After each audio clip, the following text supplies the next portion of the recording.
People will not need to have a car. Moving from owning a car to subscribing a car, it's well underway today. It's going to get magnified dramatically over the next 10 years. It's scale that matters. You have enough nodes in your bike share system or your car share system. A seamless experience. Instant transportation. You have a single payment method. And then you have disruptive applications. And it is enabling a whole new future in mobility. That are changing the way people view how to get around. Owning a car does not make economic sense, and driving your own car isn't worth the trouble because subscribing is so much easier and it gives you so many more options so that you get something better than ownership, which is access. You don't necessarily have to buy and own a car personally in order to get that spontaneous, responsive, go anywhere, anytime kind of freedom that comes with owning a car. Now you have a societal shift in transportation that accelerates very quickly. You make a 10% mode shift in a city, I mean, that could be $1 billion plus benefit to the economy. The economic benefits are going to be in places we barely imagine. And in the future, there's an opportunity to sell trips, miles, and experiences. There's 3 trillion miles a year being driven in the United States. If you made a penny a mile, you can make $30 billion. So there are all these really incredible new ways of thinking about things and doing things that are supported by information technology.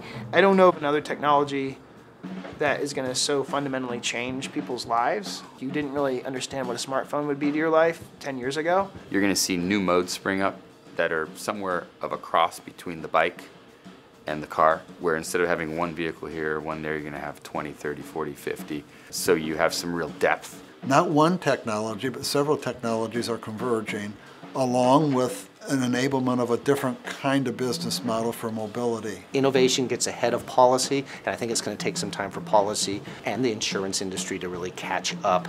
These technologies exist, but they're not being mandated today, and I think governments need to step up and ask for more of these technologies in every new vehicle going forward, because we could save so many lives. Driving along, thinking, how I want to approach. Bam!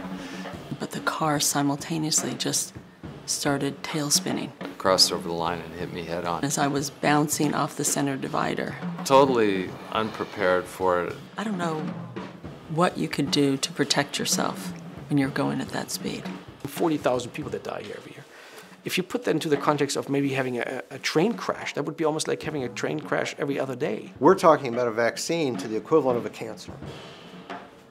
And whether it's shared or autonomous or both or connected or any of these variations, this is a completely preventable epidemic. There's been, as far as I know, about 3 million miles driven by autonomous cars on our road, and they don't have any accidents. You understand it's a risk to fall 10 meters.